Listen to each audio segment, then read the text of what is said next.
Good evening. I'd like to call the Board of Supervisors meeting for Thursday, January 12th to order. Please stand for the Pledge of Allegiance. Pledge allegiance to the flag of the United States of America and to the republic for which it stands, one nation, under God, indivisible, with liberty and justice for all.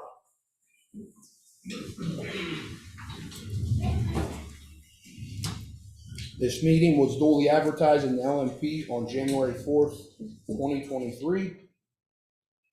At this moment, I'd like to give the floor to Chief Kepley. Thank you, sir. I don't believe any of the firefighters being honored by the township tonight are here. So I'm going to read the letter that we will present to them. They are having their own event, so that's probably where they're going to get the recognition from the firefighter. But these are letters from the township to the firefighters that assisted at 44 South Williamstown Road on cardiac arrest on October 27th. It will be Assistant Chief Kelly Morgan, Captain Joe Zimmerman, Chief Engineer Kevin Hoffmaster, engine crew members Ethan Hoffmaster, Elvin Weaver, Mike Marshall, and Kendall Sensen. It reads, as elected township supervisors, excuse me, we are writing this letter because of the incident taking place on October 27, 2022, to which you responded. We wanted to commend you for your quick response and professionalism to save a life. Your dedicated service to the town, people of our community are recognized. Your efforts make a much safer and better place to live. For that, we thank you. Signed by the 3 supervisors. And I will make sure Chief Hockey gets those to deliver to the firefighter.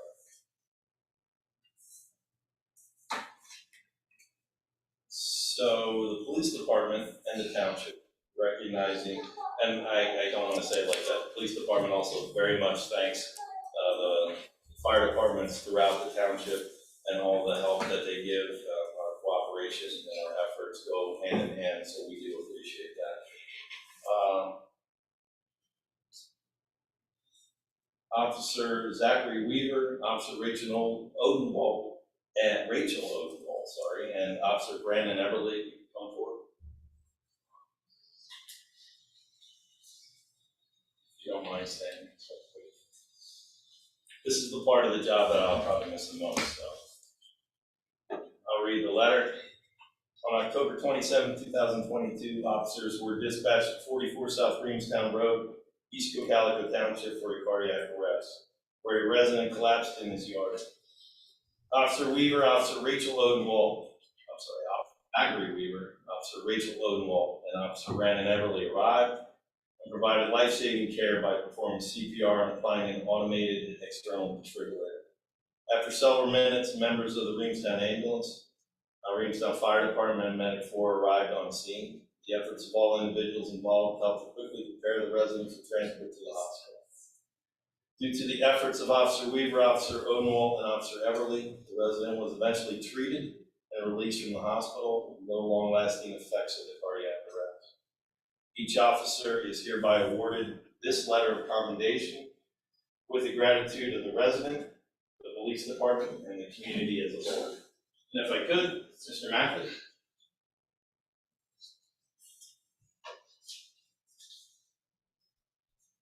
I thought you might want to. Mr. Mackley is a resident that was revived, taken to the hospital.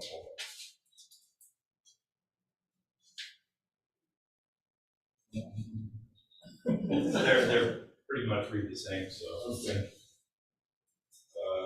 Yep, you have the correct one for Officer Odenwald.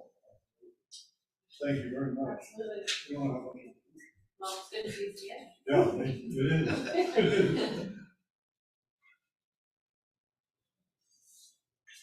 Sorry? Thank you, Chad. Very much.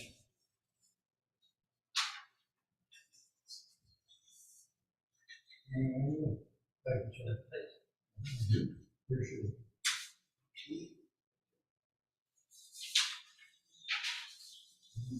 Very much. Good. Corporal Walsh is going to take a picture. Thank you.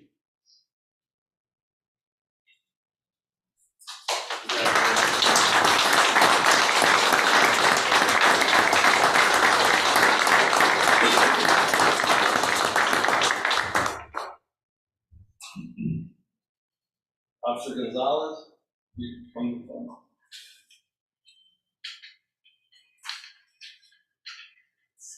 A letter of commendation is presented to Officer Jose Gonzalez. Tonight, I will read the letter. On December 28, 2022, officers were dispatched to a residence in the 1600 block of Kramer Mill Road, East Cocalico Township, for a 15-month-old child in cardiac arrest. Officer Jose Gonzalez arrived and provided life-saving care by performing CPR on the child. After several minutes, members of the Reamstown Ambulance and Medic 4 arrived on scene. The efforts of all individuals involved helped to quickly treat and prepare the child for transport to the hospital. Due to the efforts of Officer Gonzalez, the child was treated at the hospital and eventually flown by helicopter to Hershey Medical Center, where the child is recovered. Officer Gonzalez is hereby awarded this letter of commendation with the gratitude of the child's family, the police department, and the community as a whole. Congratulations.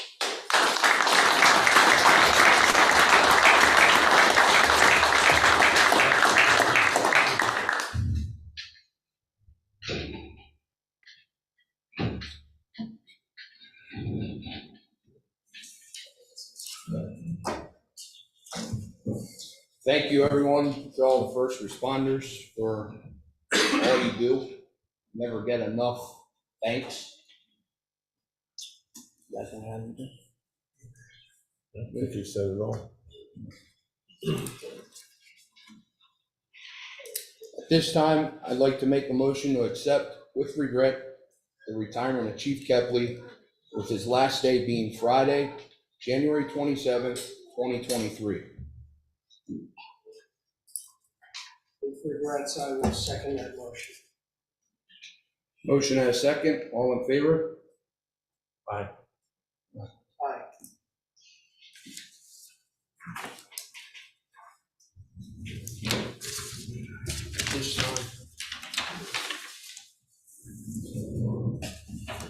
This time I'd like to present Chief Derek Kepley with a plaque. Go up front.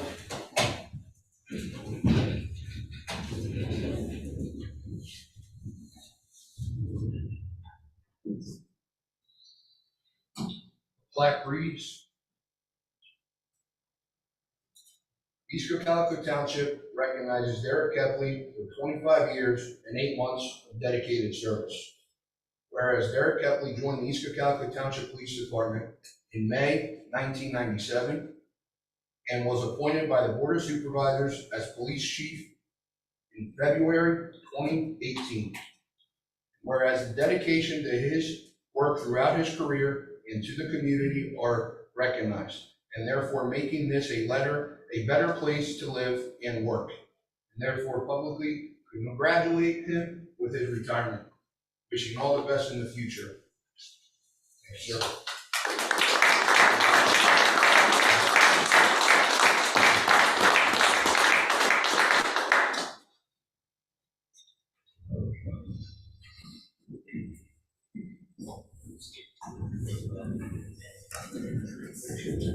Lorenzo, I'd like to say something about the chief. Yes, sir.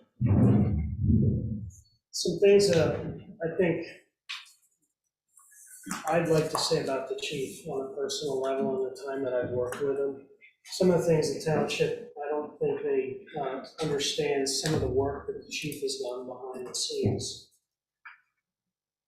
During the time frame when we've been between managers, the chief has always helped out with the staff, helped upstairs. He was always available for opinions. He was always available to help staff out and kind of work through some problems and things like that. He was always available. The level of professional, as a resident, I'm speaking as a resident now, not as a township manager. I'm sorry, supervisor. I'm speaking as a resident. The level of professionalism your officers and your support staff reflect in the conduct of executing their duties provides me with great comfort and is a legacy he can be proud of. I want to express my sincere appreciations and thank you for your leadership, developing and managing an excellent group of officers and support staff. I wish you well during your retirement. Thank you.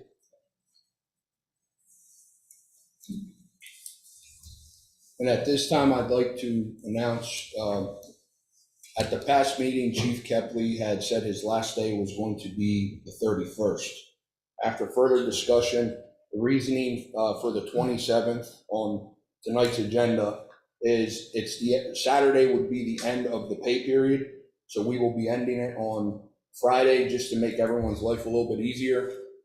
And as you see on the agenda, item number 4, at this point, gentlemen, after talking to the chief and getting his recommendation of a officer in charge for the East Cocalico Township Police Department,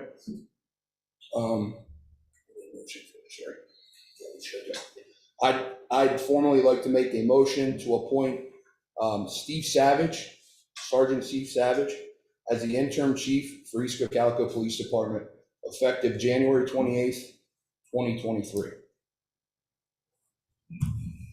I will second. Motion and a second, all in favor?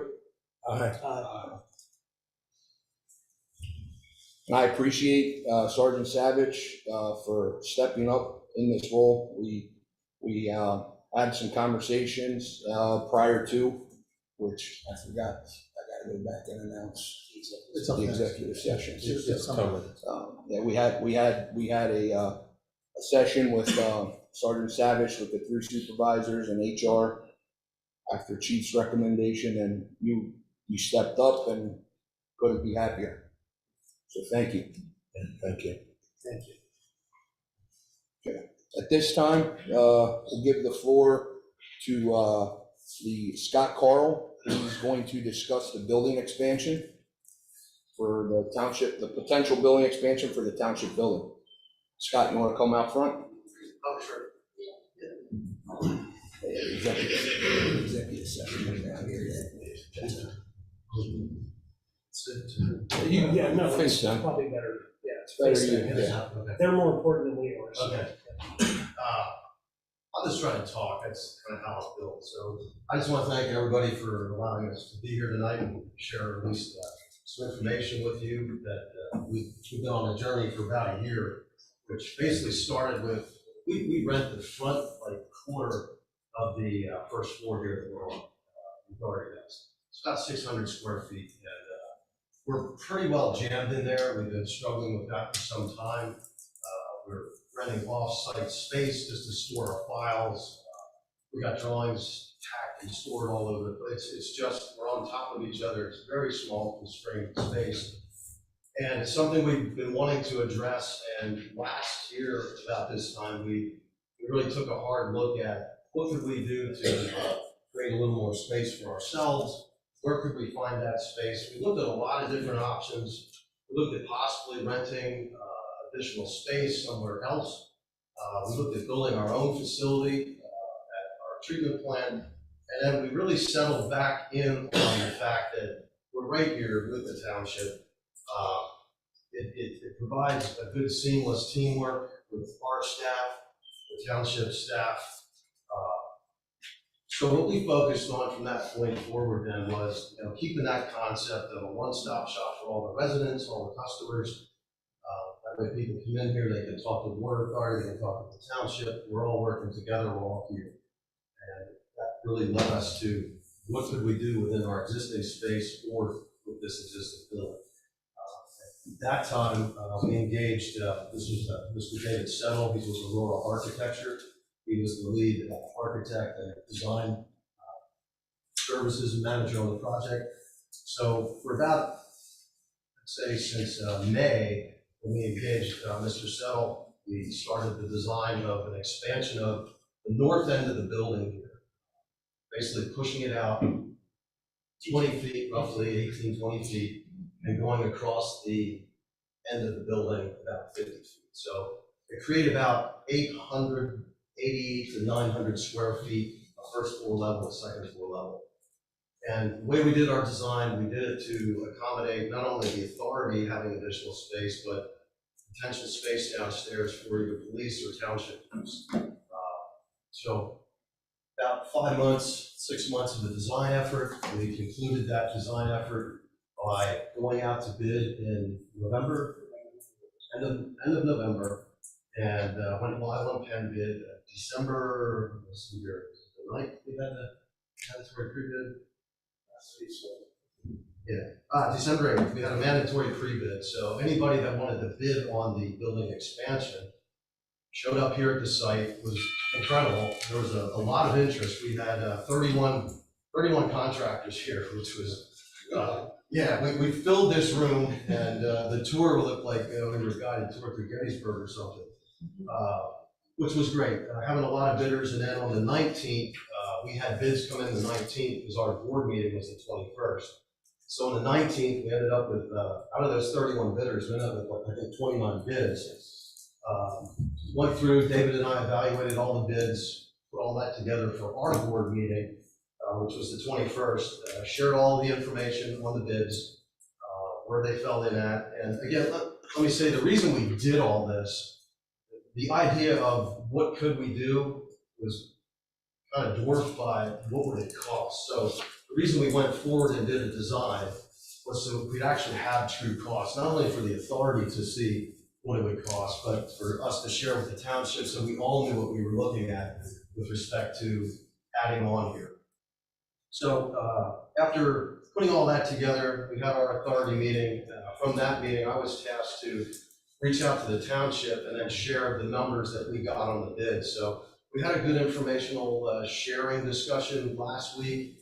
And from that, David and myself have been looking at any other possible building changes, things that might need to happen or we might want to look at if we would go forward with the project. And I think in talking with the township a little bit, there's some things maybe they might want to look at the building. So we're kind of in this mode of we have bids in hand. The bids are good through February 17th. So we're trying to get a feel, get a decision out of the township, out of our authority, and hopefully something we all work together on with how we could go forward with this project. That's pretty much the whole, what we've done in the last year. And like I said, right now we're sitting with 4 bids, 4 contracts, and I think I've shared that with you folks. I have that in your, I shared that with the township to put in the packets for you with the breakout of our bids, who the low bidders were. As a follow-up, Mr. Settle put together a architectural rendering of what the building will look like. As I was telling you, as you're going up Hill Road here, you're going to pop out this end of the building about, I'll say roughly 20 feet and go down 50 feet. So it would add a lower level floor and an upper level floor, this is the floor we're on right now. So this is what it would look like. Architecturally, we wanted to blend it in with the existing building, take the same features to replicate them with the addition. We had in our design a couple of options, alternatives, an enhanced layout on the first floor, and then basically a basis of design of the first floor. Nothing really changed in the second floor here. This is going to stay the way it is. This would be the authority's space up above. The township would have the lower level, which is on the level where the police department is. So, just wanted to get everybody up to date, let everybody know what we've been working on, what we're thinking. And again, our goal is we need space, but we wanted to try and make that space work here with all of you and all these folks in the township staff, because we think that's the best thing to do for, obviously the residents and the water sort of customers, to have us all together in one building rather than have you run out to our treatment plant or some other site and then, oh, you got to pay your tax bill, you come from here. We're all together. And it has worked. I am the authority administrator. I've been here 2.5 years now. My experience in working with the township and having us all on the same floor and being able to work up and down with the police department on a regular basis, it's really been, from my perspective, been a very efficient operation, having all of our services together. So if there's anything I'm missing, you guys would like me to share a little, try to have a good summary here just to kind of get everybody current. What range of bids? Dollar amount? Yeah. Dollar amount range? There's the basis of design, which is, I think I wrote that, 642. 642,588, 642,588, and then the enhanced, if we go with the enhanced features on the lower level, those bids come in at 812,032. It would be all the 4 contracts combined, general construction, plumbing, mechanical. You know that we're required to separately bid all 4 because of the separations. You can't have one contract that sucks. So the bidding process was completely public, bids were submitted, and they're shared publicly on the bid website.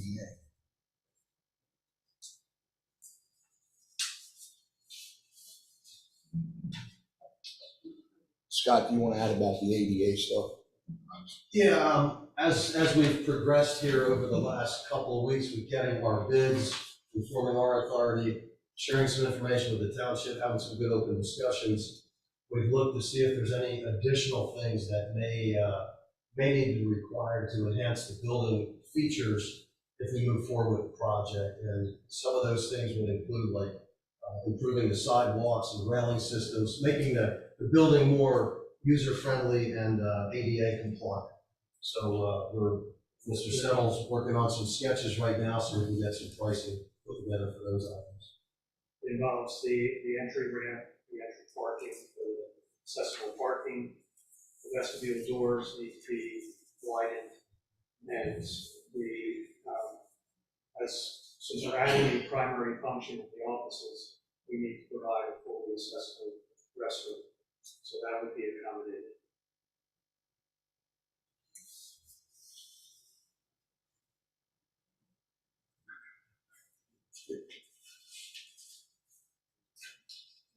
Another question? Is the, Name, please. Cheryl, for a second, is this will the price tag be reflected in our already high water and sewer bill or in the taxes? We have had this project budgeted. It's in our budget for 2023. It's actually probably one of the smaller projects we're embarking on. There's a $6.5 million water and sewer project we're doing in the Meadowbrook area, replacing about 10,000 feet of water main and sewer main. We have about another 15 million in water line improvements that we have budgeted over the next 5 years. So this is just another project that we have part of our capital plan, not necessarily driving our rates, but it is part of our overall budget.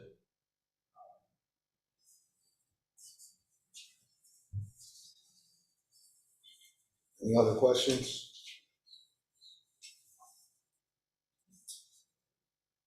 Yes, sir. Alan Maxwell, when do you plan on starting construction? Well, our bids are open till February 17th. Depending how the process works, if everything would go wonderful and everybody wants to go forward, we would be able to. We'll give a notice of award to the contractors by the 17th. It would probably take, a month and a half or so for them to fully mobilize and to begin construction. End of March, April? Yeah. Thank you. Just good to get started in the spring. And I would anticipate it would ideally be completed by December.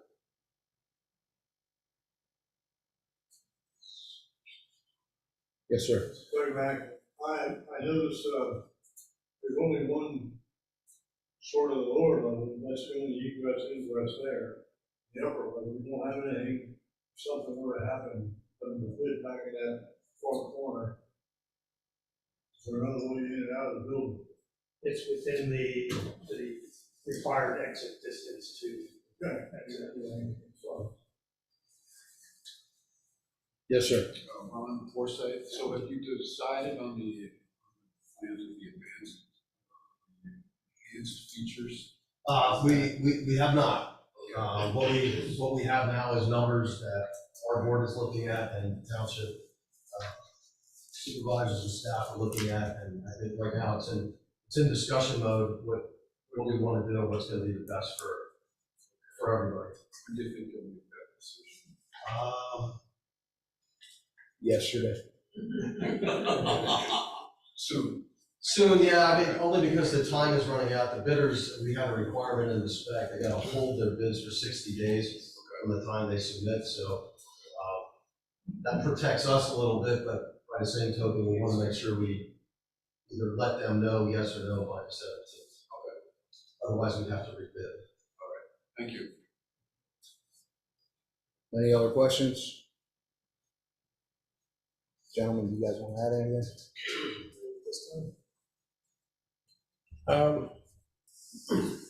One of my, thank you for meeting with us last Thursday. That was very informative, gave us a chance to look at the plans in black and white. Things have been talked about, I guess, in the hallway. Now we had the opportunity to look at it in black and white. You know, one of my concerns, I guess, moving forward is the HVAC system in this building. We've in the 3 years I've been here, we've spent tens of thousands of dollars maintaining it, trying to keep it together.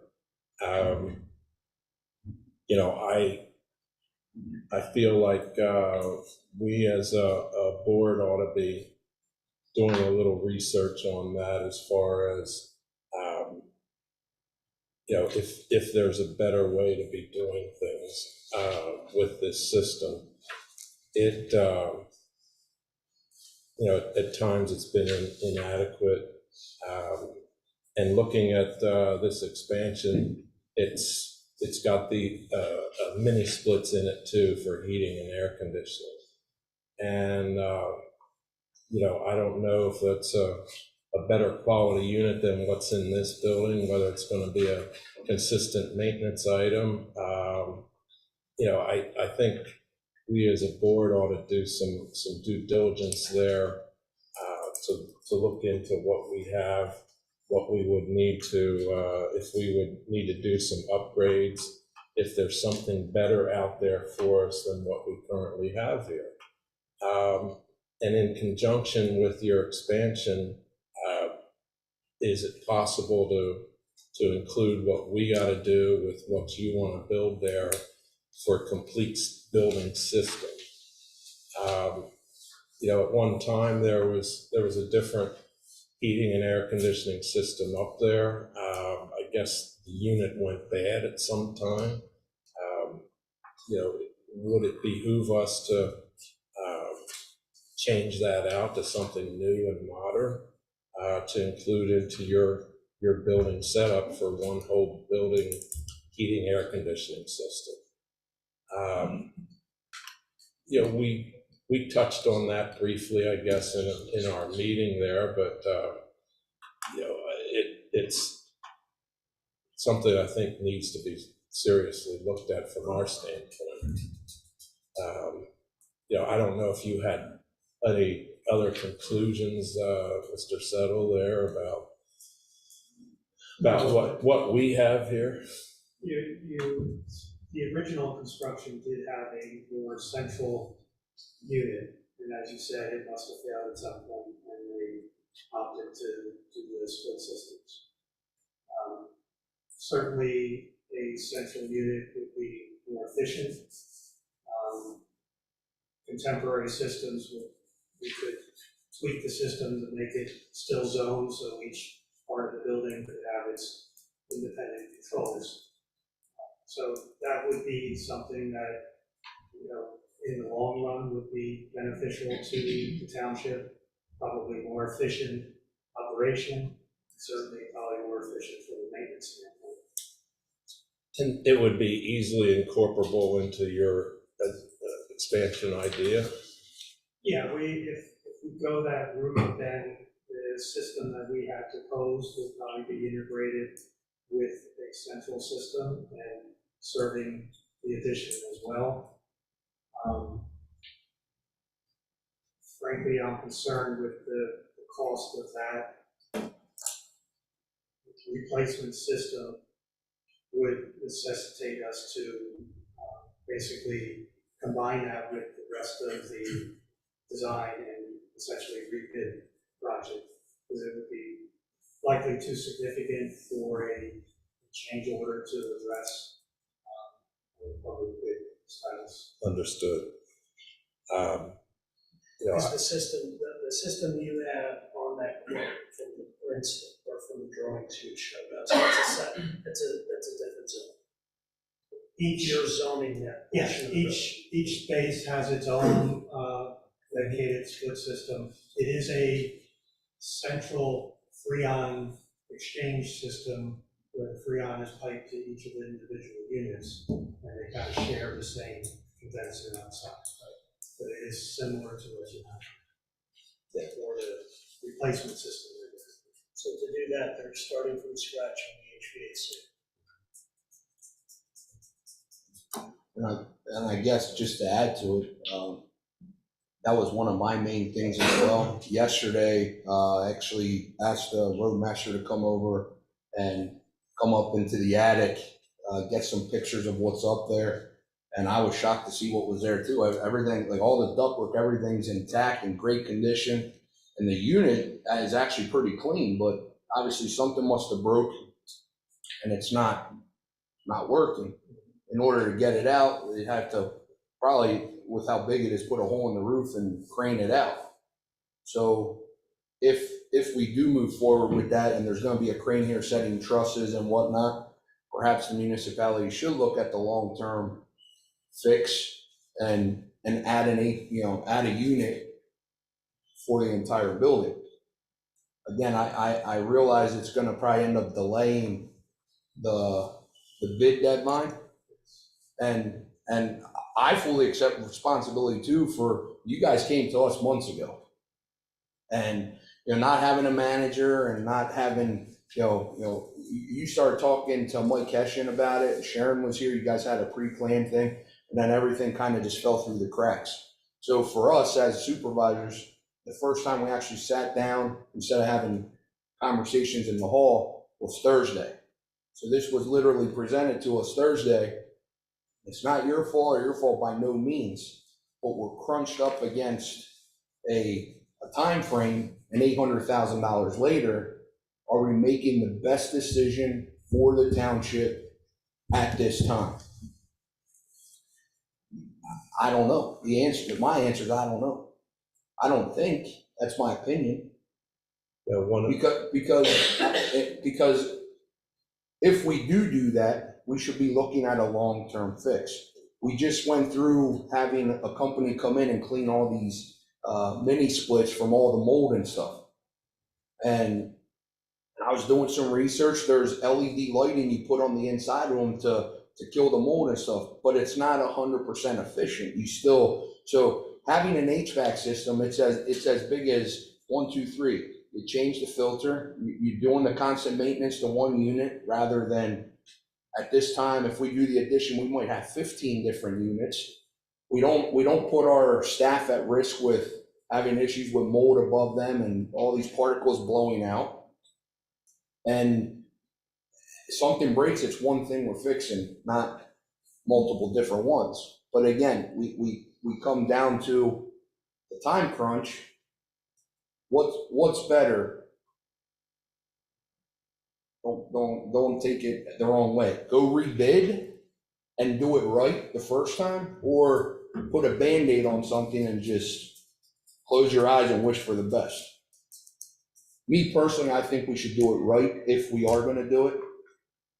And I don't know if your time frame's still gonna be okay or not, I'm not sure. But again, that's just my opinion. One of the things that this adventure has kind of brought, I think, the board to thinking was, you don't have enough room. We're running pretty thin too. You know, in the one office here, there's times 3 employees in small workspaces. You know, I think we've heard from leadership downstairs at times that you know, things could use an upgrade down there in different ways. Yeah, I think we got to look at this as a total building idea. You know, I'm sensitive to you spending those large dollars because, you know, your ratepayers are the same as our taxpayers. You know, what should the right balance in this be? You know, I've always thought that we ought to be paying some of this bill somehow too. So what's the right number? I'm not really sure. I don't think you should be walking in and accepting the whole dollar value of this kind of project. So, you know, I'd really, to echo some of what Lorenzo said, I'd like to gather some more information on this HVAC system, whether I want to see it go the right way. I actually, I would agree with you. I mean, that's really what this whole last year of process was all about. Was I don't think any of us sitting here knew, is this a $200,000 job or is it a $2 million job? And at least we now know it's about 800,000 if we go with the enhanced lower level. You know, now we look at the HVAC, which I think is a great idea. I mean, it's something, I've been here 2.5 years. And yeah, I've experienced the days when it's 87 degrees in there and the units are all black with mold, and so there's issues that got to be addressed. And the way we looked at it was, it's a separate addition. It's off the back. We're taking care of the heating and cooling there. You'll let us die of heat and you'll be back here. Welcome to come back, you know. No, but I agree. It's, you know, if there's other things, that, you know, we would identify some of these ADA things that we'd like to address as well. So if there's additional things, I agree. Let's get it all right the first time. Ideally, barring the contract amount of the HVAC, ideally, if it could all be part of that project, it would have to be awesome. I don't know what the limits are. Yeah. Change order. That's a significant change. Yeah, For sure. You have to rebid, that's a significant change. Yeah, because we're not addressing things that we encountered, we're changing and doubling and tripling the scope, so.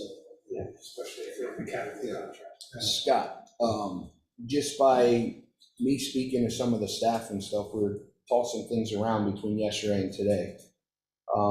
I don't know if it'll help you or not. So, and again, this is the first time I'm even speaking about this. The back room, Yeah. it barely gets used by us ever, correct? So instead of rushing into something that we still have a lot of unanswered questions, I feel now that the ball's at least rolling and it's rolling in the right direction, and we start discussing a lot of the odds and ends and little other details. If we were, since we have a vacant office, if we were to move a lot of that stuff out, or all that stuff out, possibly into one of the vacant offices and try to help you guys out in the meantime, would that help you guys having that back room for you maybe to move out in the meantime, or someone else? You know, again, just trying to work with you, and I don't know if the rest of the board's okay with it. This could be another month, it could be 2 months, it could be 3 months.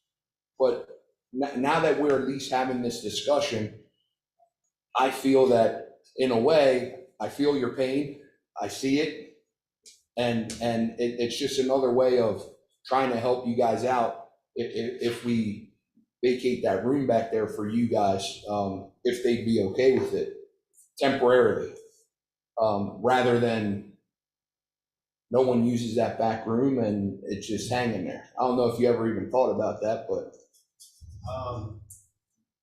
Actually, I had several different thoughts on different spaces in here, but yeah, I think anything would help us if we offset myself. That opens up area for the guy next to me that's literally sitting in he has a 4x4 cube.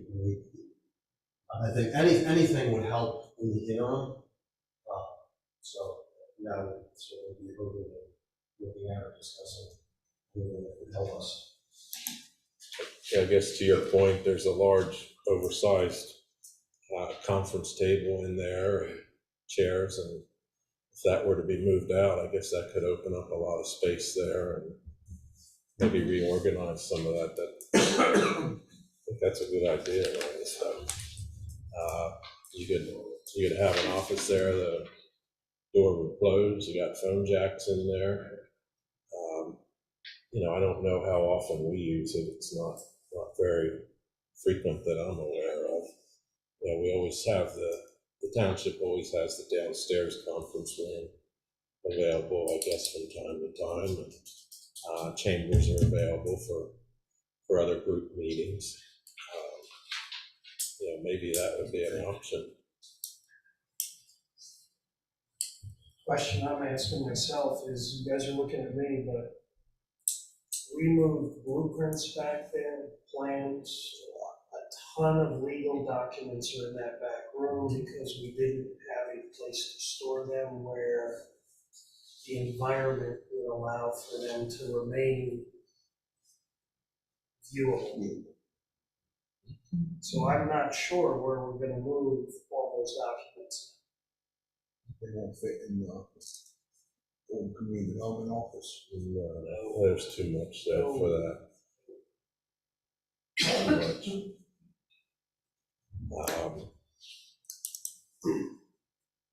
What if a temporary partition wall went up or something that, still gave 2/3 or 3/4 of the room, and some of it was still storage behind it? It's a lockable door there, so if that was an office for you, it could always be locked and under key. There was some brainstorming going on among employees. There'd be a possibility of relocating financial administrator to the conference room after it's adjusted. We talked about the plans, the flat plans, put those in there and get those where they need to be. You guys even approved cabinets for that.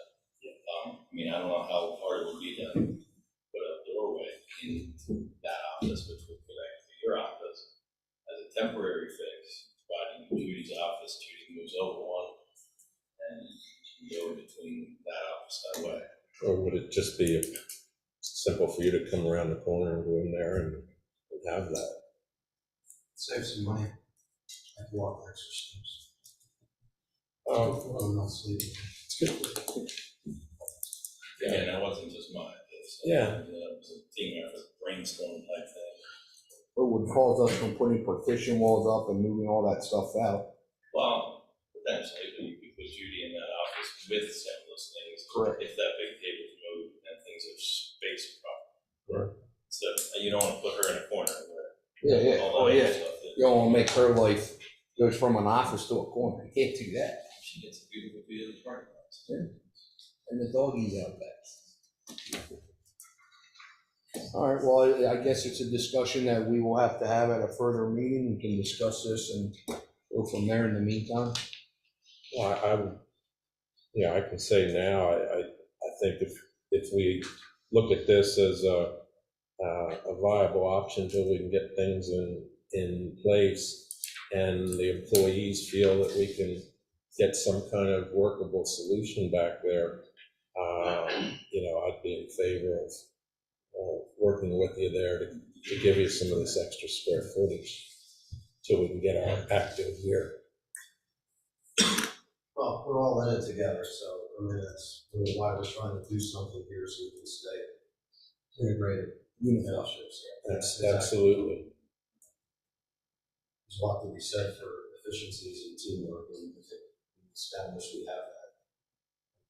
I'm not upset that by going somewhere else. If we figure something out here, that'd be great for everybody. If we work together, we'll achieve the goal, the end goal, so.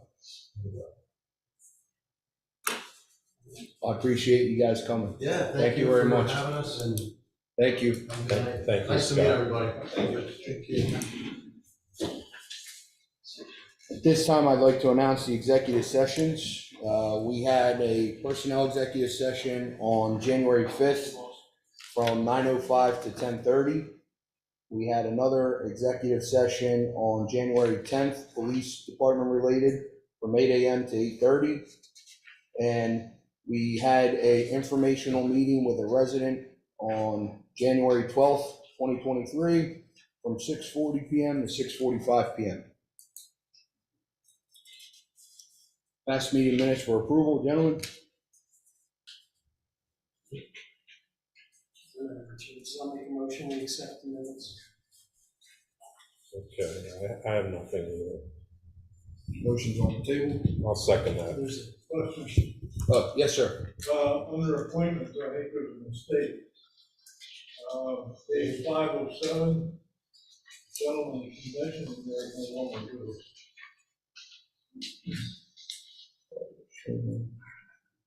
That's why. Motion, that's motion.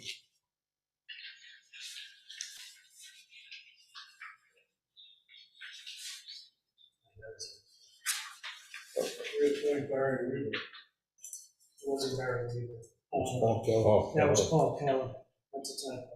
Thank you, Doug. Thank you, sir. Thank you. Good catch. So I will amend that motion to approve the minutes with the correction for Paul Keller as the vacancy board member. And I will second that new motion. Motion and a second, all in favor? Aye. Aye. Motion carries. Thank you. Action items, PPNL streetlight activation. So I was going through some emails from when our community development officer was here and Casey, Becker Engineering. There are streetlights that need activated still in the Heatherwoods development now that it's completed, and phase 2 and 3 of the Carriage Hills in Williamstown. So I just wanted to bring it to the board to discuss a little bit on what the options are, or who can take charge of calling the gentleman from PPNL to get that started. I know there's a whole bunch of emails going back a couple months and it was never done. I saw some emails from our community development director with Casey, and there is a contact information on there. Sounds like we either need to call or send an email to get those activated. If it's okay with you gentlemen, I can take the lead on that and contact him in the meantime. According to the records in the email, the zoning officer used to do that, and then it passed along to Sharon. But either are no longer here. Good with that? Yeah. Yeah, oh, absolutely. Absolutely. But there's one. All right. Recreation Board member appointment consideration for Terry Maxwell. Gentlemen?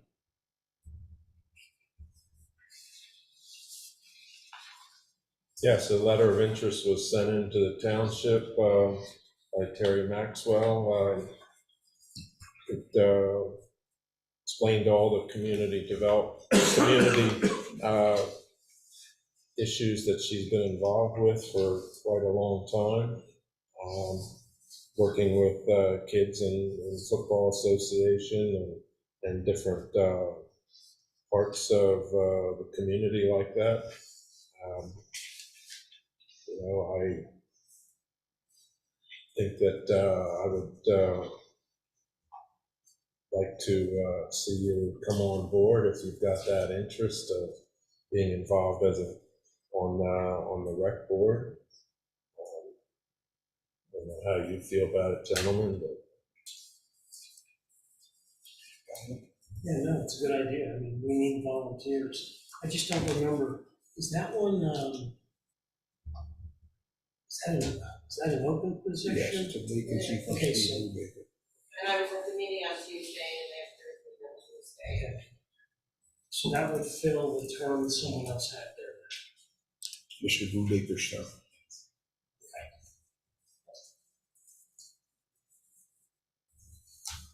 Yeah. So, So, motion? yeah, I'll make a motion. I'll make a motion that we appoint Terry L. Maxwell to the rec, as a rec board member. Include to complete the term of, so we get the proper rotation of it. I asked a question that I Yeah. forgot. To complete the term of Steve Brubaker. yeah, I'll second that. Motion and a second, all in favor? Aye, Aye. Motion carries. thank you.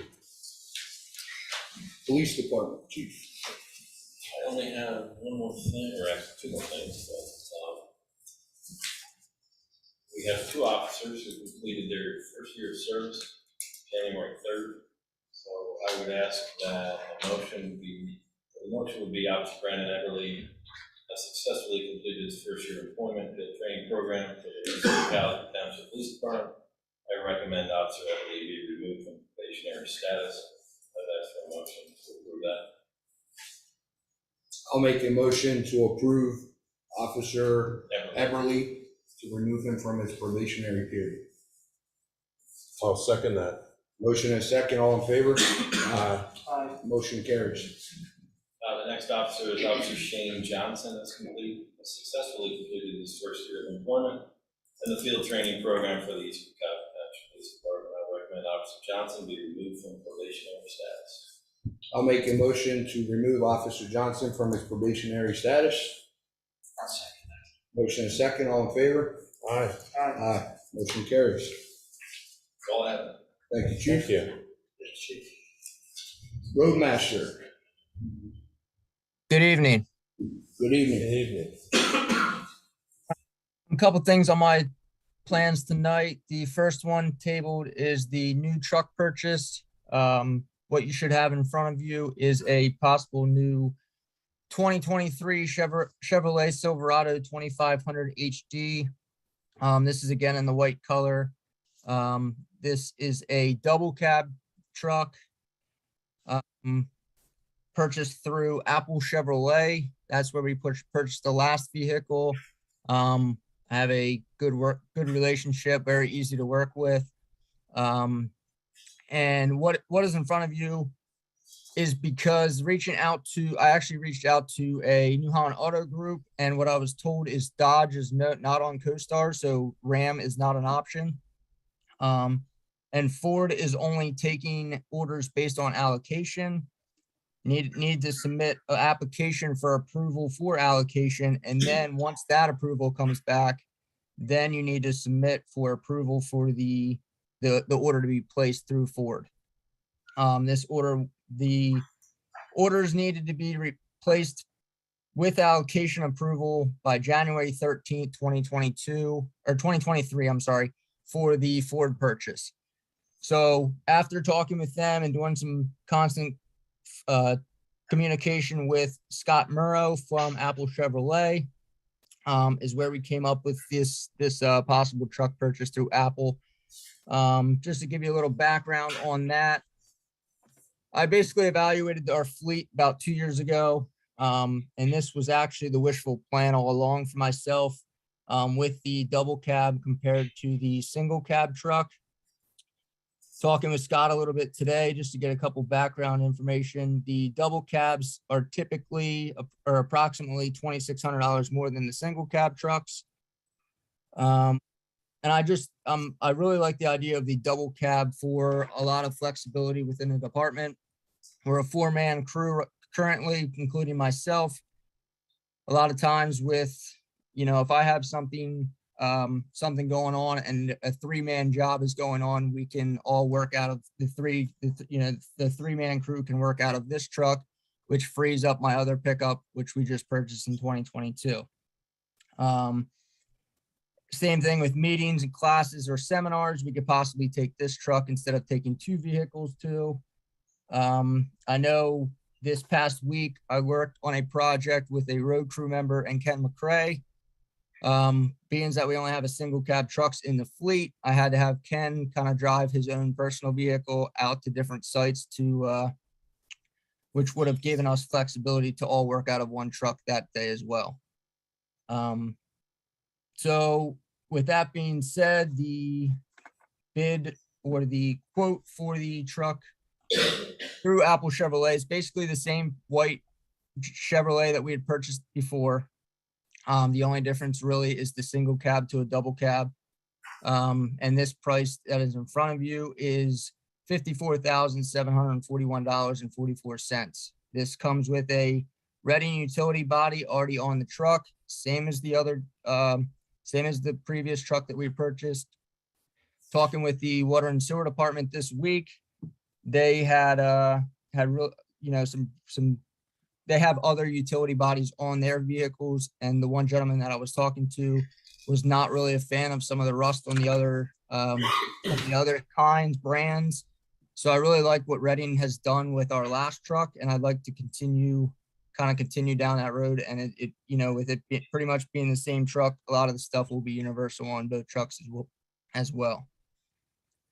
So that is the kind of the background information on the quote and what's presented to you guys tonight based on the truck. And that's a cruise. That's a co-star's price, yes. Yes, it is. Yes. I need bids.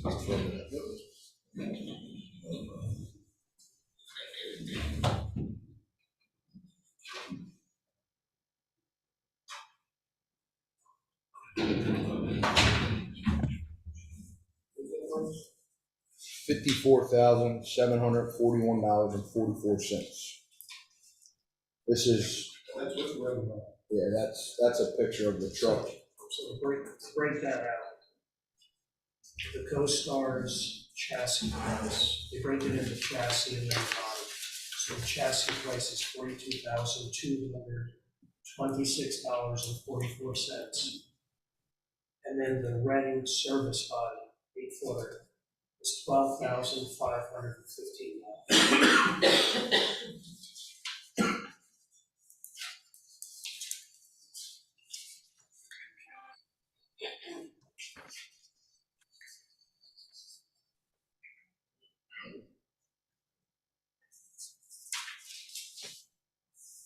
Fred, remind me again, what was the anticipated delivery on something like this?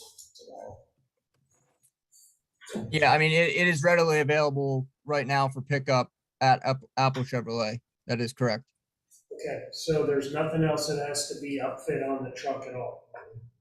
That is actually another item that I have listed with, after this discussion goes on, I have 3 quotes that you should have in hand from the upfitting cost for this truck based on strobes, a plow, and a possible lift gate put on this truck, which you guys have the other 3 quotes for the upfitting of this truck. Okay, so you want to walk through the upfitting? Yes. So you should have three quotes in front of you. One from Baldwin Truck Equipment, one from EM Kutz, and one from Levon Truck Equipment. EM Kutz price is $14,146.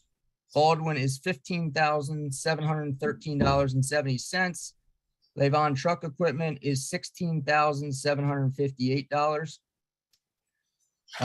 This includes the strobes on the front and rears of these trucks, similar to the truck that we had just gotten done. I've included a LED light bar on this truck just for visibility at night, for cutting trees down, just for extra extra eye, set of eyes on the crew members that are out during the night for stuff like this. A new straight plow, the same one that was purchased with our last vehicle. This is a 9-foot stainless steel plow, same mount as the last truck that we had. Also, it's the same mount as our Dodge crew cab or our Dodge dump truck. So these 3 trucks would have basically the same setup. This plows would be interchangeable through all 3 trucks, the same controls. There again, adds flexibility. If one's down, it can be used with another vehicle at that time. And also a lift gate is also included in these quotes. We had got a lift gate on our 2022. I've heard nothing but positive feedback from the guys. And it's, in my opinion, it was what I was hoping for our trucks, for the road crew, for our pickups, just with anything from a snowblower, getting a snowblower on and off the truck, to manhole risers, to the jumping jacks that we use, the vibe plates for asphalt maintenance, different things like that. It really comes down to a safety thing with the heavy lifting, and taking a little bit of that away from the guys. It helps us getting in and out of the trucks. So the EM Coots would obviously be the cheapest. Again, we worked with them with the last truck. Another great relationship that I've built with Bob Gates down at EM Coots. Very hands-on, active, answers any questions that I have. EM Coots is the cheapest by $1,567.70. And that's kind of where we're at with those 3 quotes. All 3 of them mirror the same work done to this truck. So between the new truck purchase and the upfitting cost would be a total of $68,887.44. The total for the 2022 single cab that we had just bought last year was $64,573.95. So, and like I said, I'm just, that's where we're at with it. I'm hoping to get approval. Talking with Bob Gates today with EM Coots. The plow is they have the plow at the location already. The other things are 7 to 10 days for delivery for the additional equipment to get this truck in there and get it upfitted. And Brett, just for clarification for the public as well, it was a budgeted item. Yes, it was budgeted. We had a $74,000 budgeted for this vehicle for 2023. That is correct. Including the upfit. Including the upfit. Yep. All right, so at this time, I'd like to make a motion to purchase the 2023 Chevy Silverado 2500 from Apple Chevrolet for a total of $54,741.44. And I will second Motion and a second, all in favor? Aye. that. Aye. Motion carries. Just two. So do I have to say that for the recording, Lisa? No, sure. Okay. Then I'll also make a motion to approve the upfitting from EM Coots for a total of $14,146.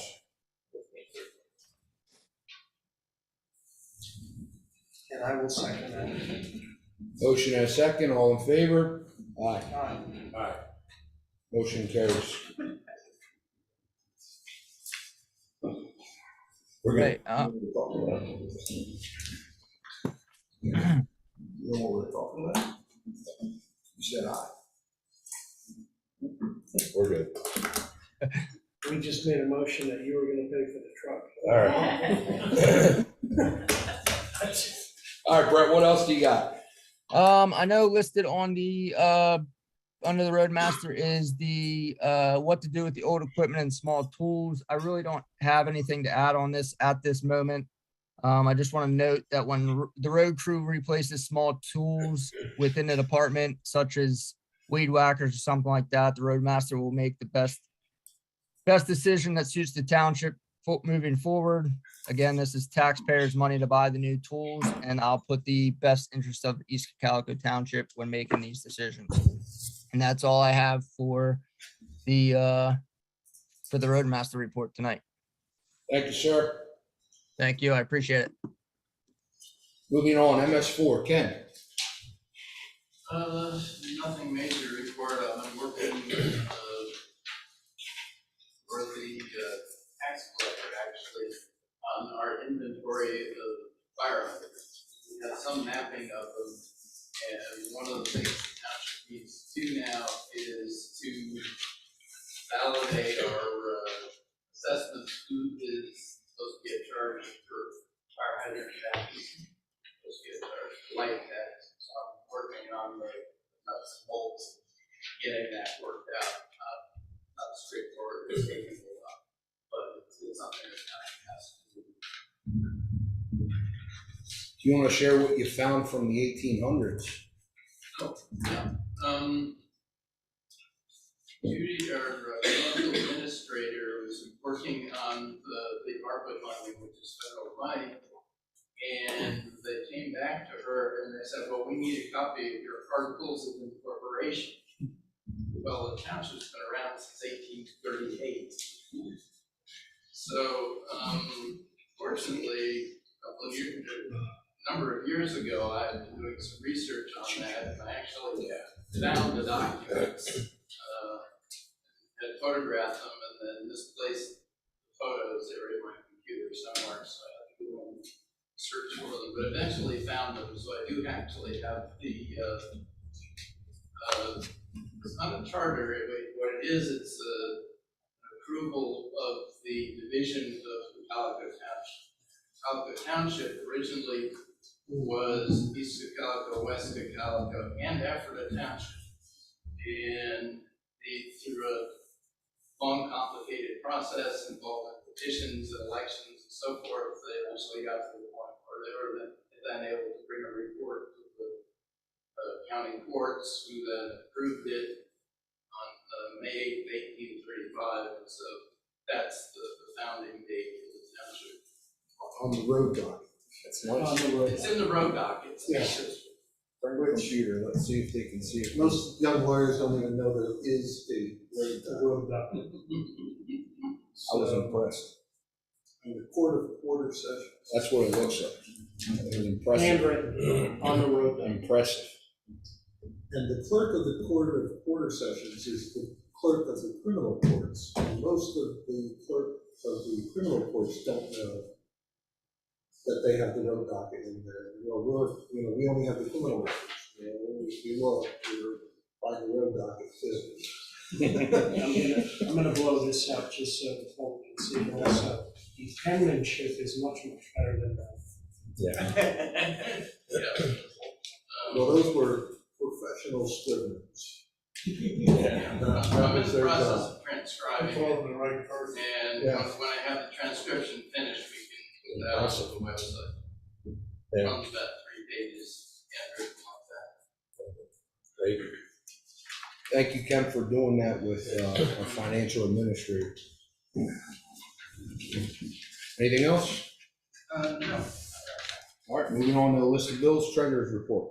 Treasurer's report, total general fund list of bills in the amount of $160,124.93, with a check date of January 12th of 2023. Is there any questions of that? Yes, sir. Check number 63423, Penn Data Motor Rental. Is that this evening? Just to note that running in. Look at that. $125 a month like that. Yeah, it does. How often does it go bad? Just So noted. Anybody else?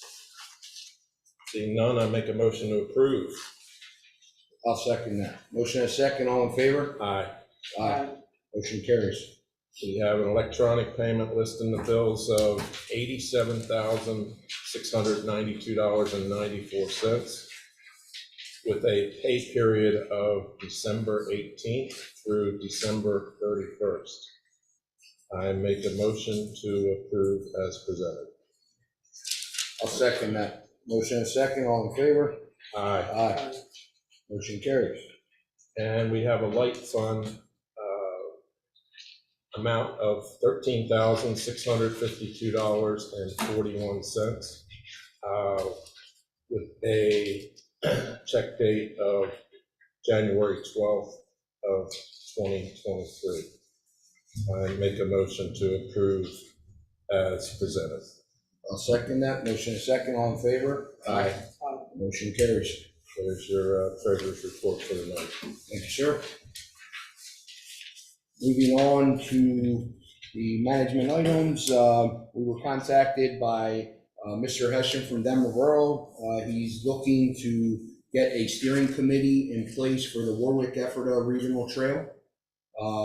He has informed us that they are at the process now of getting everyone together and trying to get a committee to meet on a monthly basis to get this project moving forward. I know he had a deadline of the 20th, I think, or the 21st of January. He had, his thoughts were to get someone from the rec board, the planning commission, and possibly a supervisor since there is no manager yet. So we have emails out to the rec board and the planning commission, and we're trying to see if we get any interest back yet to get to Mr. Hessian. I don't know if any of you gentlemen are interested in participating, or we'll just wait to the next meeting when we hear from the Park and Rec Board and the Planning Commission, and then we'll come up with the committee at that time. Get the feedback. Sounds reasonable. Sounds good. So I have somebody that wants to be.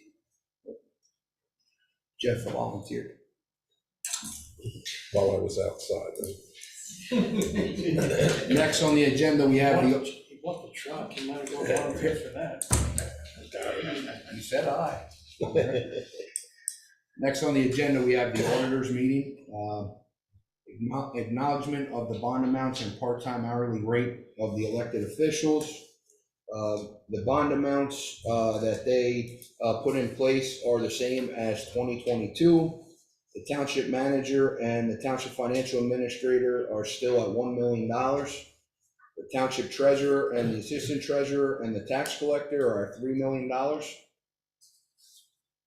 They also made a motion to approve the hourly rate for the treasurer and assistant treasurer for whenever they come in and do payroll and whatnot. It kind of doesn't matter for us because myself or the treasurer put in a time card for that. But it's so noted, the rate used to be $16.65 per hour. They have upped it to $22.50 per hour.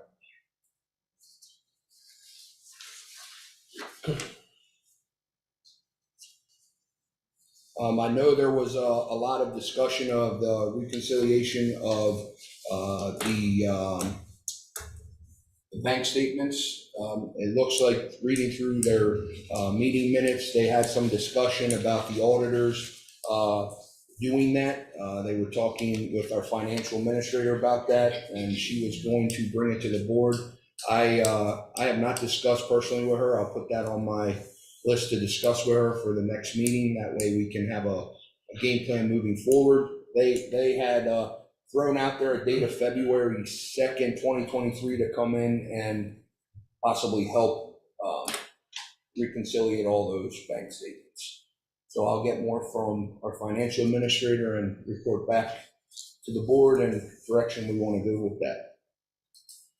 Okay. Next on the agenda is the State Ethics Commission. Yes, sir.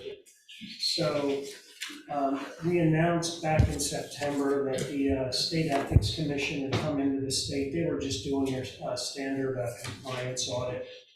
When they were here, they were looking for the statement of financial interest for everyone who is here in the township who's required to complete one. That would also include a lot of our volunteer boards. So they were looking for 2019, 2020, and 21. The reason I'm bringing this up is recently a number of the volunteers, a number of us have received follow-up correspondence from the State Ethics Commission. And some of those documents that we had signed and we had sent in for 19, 20, and 21, depending on whose document it was, some of those documents, they had the wrong dates on them because the State Ethics Commission asks that the statement of financial interest is actually not completed for current year, it's actually completed for the prior year. So in order to, a lot of people were a little concerned when they got those letters from Harrisburg. They are very official looking. And so what we've decided, what I think we should do is one of the things that I've asked the chief, and he's volunteered to do this, is for anyone, and I'm saying this out publicly so that for anyone at all who had to fill one of those out, they did get a follow-on notice that they need to just submit a correction on their ethics form.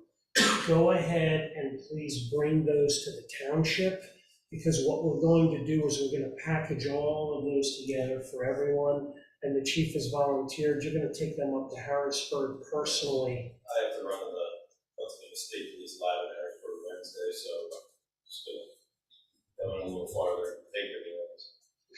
Great. So that way we can get all those put together and all of those submitted to the state. And the reason we're doing that as a courtesy for everyone is because apparently, let me see, I have mine here. We're required within 20 days to submit our corrections back to the state, our typos, or if we put in the wrong dates. So it's just a courtesy for everyone that we'll just package them all together and then send them off. That way they don't get lost in the mail. Okay. I think I saw an email there too where they were scannable to send back in as well. They are. She has done some of those already. Okay. They were received satisfactorily. Best of my knowledge, I haven't heard anything after that. The State Ethics Committee will let us know. Yeah. Thank you. All right, moving on under new business, possible hiring of the new manager. So I'd personally like to say that we have put countless amounts of hours into this search. I personally want to thank Mr. Mitchell and Mr. Carrasco for taking this as seriously as I have. It's definitely a important position for the township, for the face of the township moving forward. We interviewed over 10 candidates total, correct? That'd go back, that sounds right. It's over 10. I'm counting the ones prior to the hiring of the headhunting service and then including theirs as well. We got to meet a lot of people, a lot of good people. I think we came to the conclusion finally that we found the right person for the job. Again, it took a lot. And at the last meeting, I announced we still had to do all our due diligence to make sure everything checked out prior to tonight. And I'm glad to say, at this time, I'd like to make a motion to hire Thomas Ryan as the new East Cocalico Township manager, date to be determined.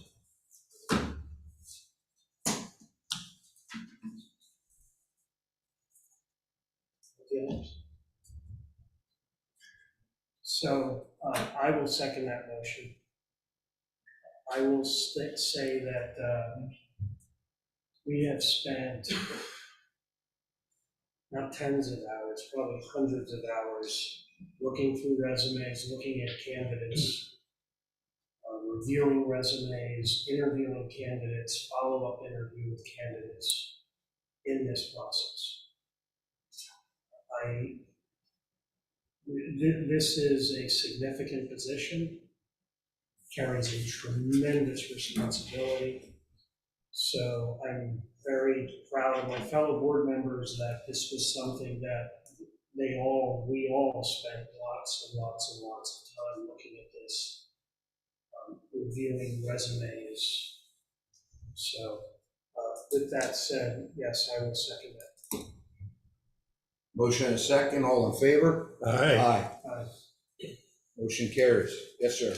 Well, question, jump ahead of yourself. What salary did we hire this gentleman at? We have hired him at a yearly salary of $130,000. Okay. How about the other benefits that you're gonna get? What other what other benefits besides the 130 you're gonna get? Free phone, free car, you name it. So we have 3 additional benefits. The one would be a vehicle allowance of $5,000, and that's annually to cover all the vehicle costs.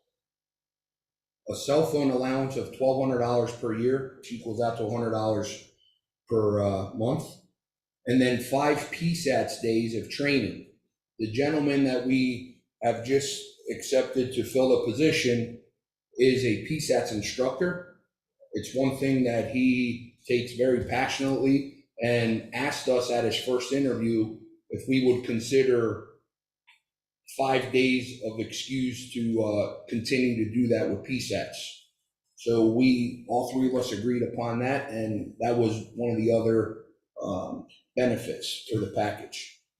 And Doug, that, the reason my thought process there on the PSATs in doing that also was, because that's a great benefit for East Cocalico also. Tremendous benefit for us. I had 2 of them. I can order them. Okay. Did the board do I'm gonna call it a forensic audit of this gentleman? In other words, background, any outstanding judgments, fines, pending lawsuits, warrants, da-da-da-da-da. So We always did that in the past, I'm just curious. So as you see at the last meeting, I said we had to do our due diligence. We were waiting to get some of that information back. And we also went as far as a drug test, background check. We checked with reference check, past employers. Like I said, we really, it took a long time. But we made sure we checked all our boxes. And I figured you did this. These people calm down and understand it, so we, Absolutely. Absolutely. Is there a probationary period for this job? You just were hired, that's it. I'm just curious. We didn't. Right? We did not.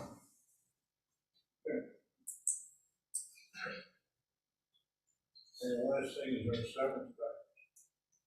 There is. Okay. There is a severance package.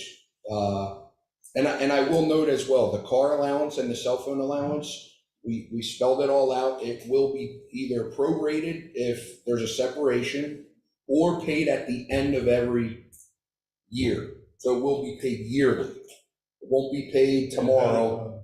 Correct. The severance package that we negotiated ended up being after 6 months of service, he will get 3 weeks. After the first year is completed, he will get an additional 3 weeks. So it's 6 weeks total. Every year served will be one additional week on top of that. It's like 2 years you get 7 weeks, basically. In 2 years, yes, because at the end of year one, it's 6 months, end of year 6 two, weeks. six weeks, and at the end of year 2, one additional week will be added. And correct me if I'm wrong, that is for salary only, Basically. base salary. 1/3. Yes, sir. No benefits included in that. And one last question, is that the unanimous vote of the board? It was a unanimous, yes. Sir. Thank you. Thank you. Any other questions? Yes, ma'am. Yeah, I have a question. The Name, please. Norma Ang, the beginning was to be determined. Why is that to be determined? The start date is to be determined because the gentleman is currently employed and we have not spoken to him yet on if he gave a notice or not.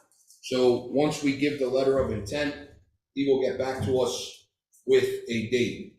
Originally, he had said it would have been a 4-week notice to his previous employer, current employer. But I don't know where we stand with that. So we'll probably have more information on the start date at our next meeting. Thank you.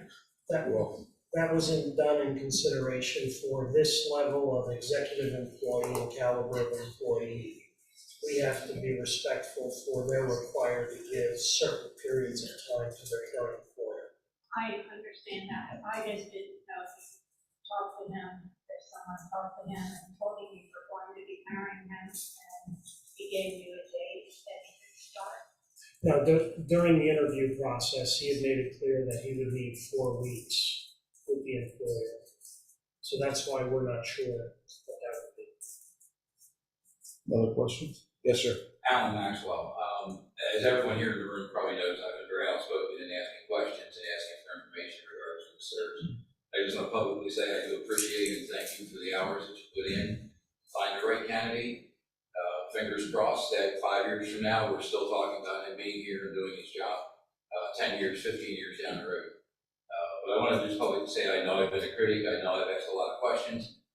But I want to publicly say thank you for the work you put into this and all the hours it took to find the right person for the job. Thank you. I agree. Thank you. Any other questions? Okay, moving on, old business. Yeah. K9, anything new on that? I don't have anything new on that. Okay. The 2023 the hauler's license agreement, we're still waiting on a pending agreement from Purple Heart. So we will table that as well. Public comment, please state your name for the meeting minutes. Any public comment? Yes, sir? Okay. You made a statement around a little bit ago about reconciling bank statements. So you're saying you don't reconcile, not you personally, but the board doesn't reconcile bank statements every month? Doesn't go for 3-4 months? So it's my understanding, you want to answer that one? Since you're the In the past, the manager's done that In the past, I did. on a regular and monthly basis. On a regular and monthly basis, that was the case. Correct. Yeah. Well, did it, I did it. Okay. The board had an agreement that we would split duties on the manager's previous responsibilities. And that's where we are with that today. If you don't see any problem letting something go for 3-4 months. It has been done by the financial administrator. I'm not questioning her bill, just asking you questions. Yes. So that's where we're at. It take you 4 months to find somebody else stealing money. And it's happened. Not here. It's happened in his family. The board gets monthly updates on budget status and You're not reconciling anything, those checks and balance systems is there. I think you need to really think about that, especially in today's. Agreed. Thank you. One more question. Yes, sir. Your next pension committee meeting is when? That is 8:30 on Wednesday. Let me make sure that's. We found that one,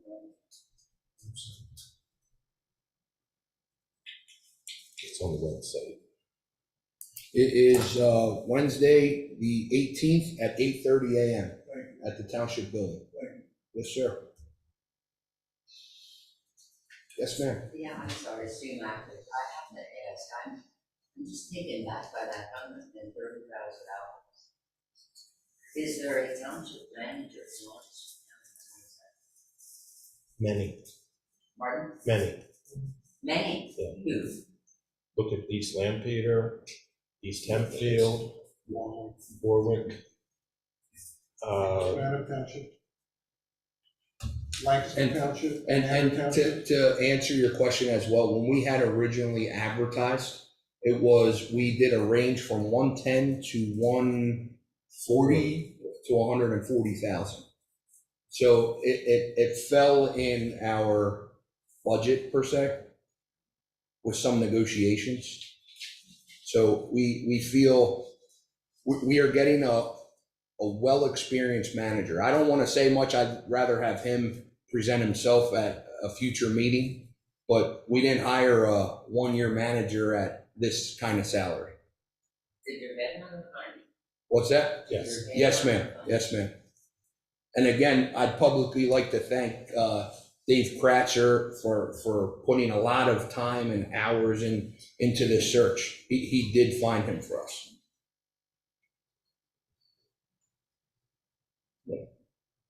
I'm used to the $90,000 range. I understand. I think those times are gone, unfortunately. I just didn't know anybody else who makes it. Mr. Carrasco actually had asked our headhunter for for amounts of other managers in the Lancaster County area, getting in that ballpark, and he named 3 or 4. Are you looking for that email? I'm looking for that. Yeah, he named 3 or 4 other ones, and I'd say well-seasoned managers are in that price range. So to answer that question specifically, Susie, you know how I am when I do my analysis and analytics. So I specifically asked David for that question and to provide us with a cross-reference of where the other managers in Lancaster counties. This man in township and this service. That's Yes. okay, I like that. I can get I'd like to see that. I can get it for you. So that's why I asked earlier, is it his salary?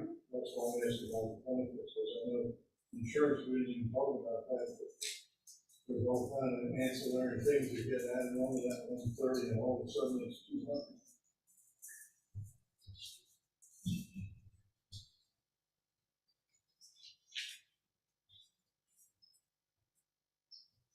I found it. Van Township is You want me to 135. you want me to read it? 135. I just looked up Kratzer. What are you finding? It's on the last email. Gotta ask Google, it's all public information, yeah. You want to pull it up and say? Yeah. Well, that's what it comes down to, you gotta ask the right question. Okay. I do have one other comment. I promise it's gonna be a good one. Yes, sir. I'd be regress if I didn't sit here and thank the chief for 24 or 25 years of service. He's been here as long as I have. I was on the board for 24 years. And it was a good ride. A good man, did a good job downstairs, and I appreciate it. And I know I look a little different than the last time you saw me, but I'm here. Thank you. Thank you very much for everything you've done. Yeah. Any other questions? Okay. At this time, I'd like to inform everyone, the next Board of Supervisors meeting for January 19th, 2023. We are actually going to cancel that meeting. One of our supervisors will not be available, and that was part of the reason of us holding this meeting in the weeks in between. Any executive sessions needed, gentlemen? Just as a comment, I heard your last statement. Is there any developers that might have a question coming forward? I checked with them today. Yeah. Okay, all right. Mr. Chairman, Do you need an exec? Yes, sir. there is a Cocalico leaders meeting, if not on the 19th, and John announced that that's the 24th, if I'm not mistaken. Correct, since we're not having to head. Yeah, there is a Cocalico leaders meeting on January 24th at the Denver Borough Hall at 7 p.m. No executive session. I need a motion to adjourn. I'll make that one. I'll second it. Motion and second, all in favor? Aye. Aye. Motion carries. Have a good evening. Thank you for being quick-footed. Yes.